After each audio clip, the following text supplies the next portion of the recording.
Hey everybody, this is Evan Melendez, and I am going to be showing you Lesson Pals.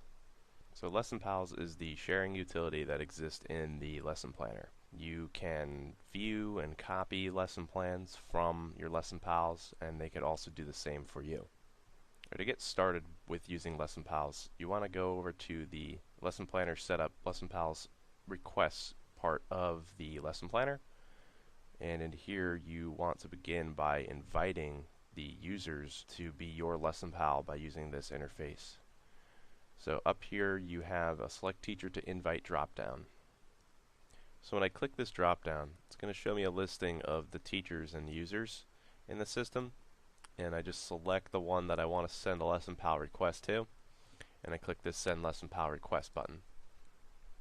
So at this point in time, all I have to do is really just wait for my lesson pal to accept my request, and once they do that, I will be able to view and copy their lesson plans. Now the way that the invite works is that it's one way. I've sent the request to Greg here, and when he accepts it, I'll be able to view and copy his lesson plans. Now in order for Greg to be able to see my lesson plans, he has to also send me a request. It's a one-way relationship. And you can see here that this is my sent part. So this is one that I've already sent to another user, and they've accepted my lesson pal request. So Evan can actually view my lesson plans, and Greg is just pending, so it says sent, so that's just a pending one. If I want to take it back, I can always hit the trash can and delete the lesson pal request, and that will terminate any relationship if it's been accepted too. And this is the lesson pal request that I've also received from a user. So I've sent one to Evan and he's accepted it, so now I can view and copy his plans, and Evan also sent one back to me. So in this status drop down, I need to either accept, ignore, or reject it. So accepting it will obviously create the relationship where now Evan will be able to view and copy my plans. If I want to ignore it, and he'll never see the actual status when I click ignored, or I can reject it and just say no. So if I click accepted and click this floppy disk to save, now Evan will be able to view my plans and copy them. So Evan's already accepted mine, so there's a couple of places that I can now go in the system to browse his books, and that's where we're going to go first.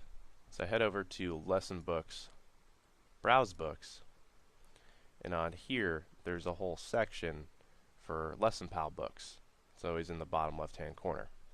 So once Greg accepts mine, he'll be added to this list as well, but this is all of Evan's lesson books. And everything here kind of works the same way as your own books. If I click on the units, this unit piece over here is going to show the units in that lesson book that I've selected. Now, I can click on the lesson number, and it will show all the lessons in that particular unit on this part. If I want to print the unit summary, I can. I click this PDF icon and give me the unit plan summary. If I use this copy button, I'll be able to copy all the lessons in a particular unit back into my book. So I click this, and it's going to pop up this yellow section here. It's going to ask me, what lesson book would you like to copy this unit to?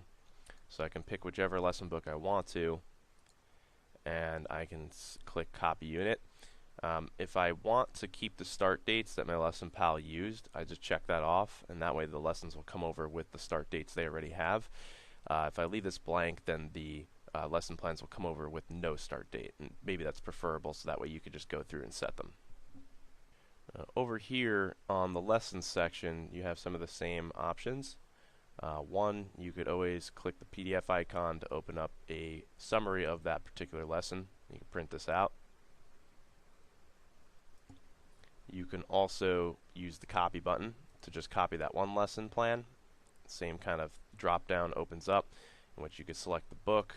You can also select the unit too, and then again keep the lesson start date. So it works pretty much the same way as the copying of the units, but you're only copying the one lesson plan. If I close that. Now the other or different button on the lesson section is this comment bubble. Now if I open this up, it's going to allow me to write a message and comment on the lesson plan so my pal could actually see this through the same screen later. I can even give it a rating if I want to. Click that. See? And then I could post the comment if I wanted to for their lesson. So it's kind of cool. Little neat feature. That way you can kind of communicate with your lesson pal. Totally optional. You don't have to use any of that. Now another way to copy lessons from your lesson pals is through the actual Copy Lessons tab. So again, lesson planner, lesson books, copy lessons. Now I can actually copy lessons from my lesson pals through this utility, the same as I can do my own books. So when I open up this drop down, I have my own books that I can copy from, but then there's a whole section for my lesson pals. Now this method is much easier for copying in bulk. When I select a book, it opens it up where I can actually copy the entire unit if I want to. Checking this box for that top unit always checks off all the lessons in there. I could do them all if I wanted to, or I could just select individual. The other way that this copy screen works is if I say I want to copy units only, it's just going to show me the unit plans that exist in the lesson book that I have selected. And the one thing to know though is this doesn't copy lessons at all. This is just copying the unit plans and whatever unit summary is inside of that unit. So just kind of go through the example real quick to show you how this copy utility does work. So let's just select a couple plans. So I select those 3 lesson plans that I want to copy, and I select which book I want to copy them into. And just for example's sake, I'll pick whatever. I can say whatever start date that I want, and let's pick next week, next Monday. I'll click Verify Lessons to copy, and this will take me into a verification screen, and it's going to show me on the left side the lesson plans that I selected and pretty much where they're coming from. Those are the ones that I'm copying. And on the right, it's the same thing, but it's really showing me a little bit more information, kind of showing me how they're going to be created in my lesson books. So one thing I can do is select the units in my lesson books that I want them to copy into, or I could say use unit from existing lesson. So what that'll do, it'll create the unit that's in my lesson pals, or maybe one of my old books. I'm using the copy function. It'll create the unit from that place in my lesson book. In this case, you know, it's same unit plan 1, so it's fine. I'll just leave it the way it is. But, you know, if I wanted to take over their unit too, I could. Now, the other thing on here is existing plans. So this is important because based on the start date that I've selected to put them into, which is October 26th, there's no plans on that date. So this is a great place to copy them into. Now, if I selected a date that I had lesson plans already there, it would show me the number. It's not going to say that I can't do it. It's just going to show me how many existing plans are there, because maybe I don't want to put them on that date. So lastly, I'm going to head over to the calendar. There's a whole piece on the calendar with your lesson pals as well. You can see your lesson pals calendar. So this select user drop down, I'm going to click that, and there's a section for lesson pals, and I'm going to select my lesson pals. And when I do that, I'll be viewing their lesson calendar. Let me head over to a week where they have lesson plans. Now on the calendar, I could do a few things. I can always use the copy functions if I want to. I could copy an individual plan by doing that. It'll be on my clipboard, and I head back to my calendar.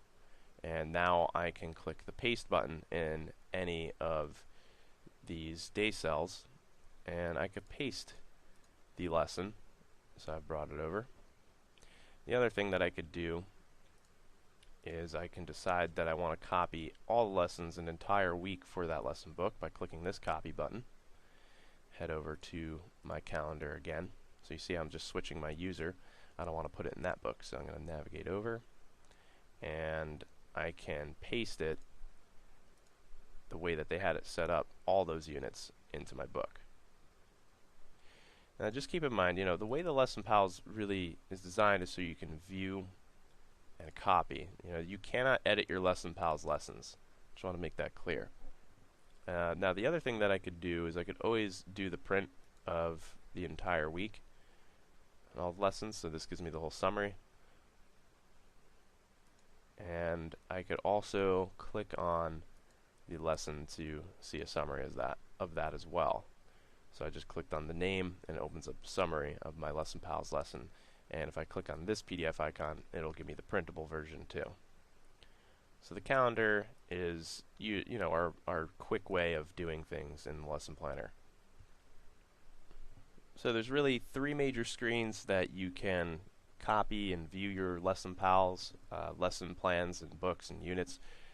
No method's wrong. Each method kind of has a different perk to it. On the Browse Book screen, you could comment and rate their lesson plans. On the copy screen, you can just copy in bulk a lot easier.